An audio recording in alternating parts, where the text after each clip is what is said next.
頃以来音信がありません。大人になって高平寺を何度か訪れ、言い伝えについて近所の方に尋ねていましたが、わかりませんでした。また何度か、訪れるつもりでしたが、今では私も89歳になり、今年になってから体調も優れず、家にいるのがほとんどの毎日です。翔平さんがこの音を旅されるのをぜひとも思い出ある高平寺を訪ねていただきたいです。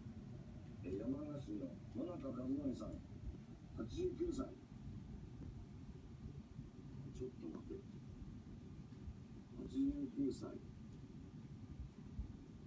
学校6年ぐらいになると11、12、77、8年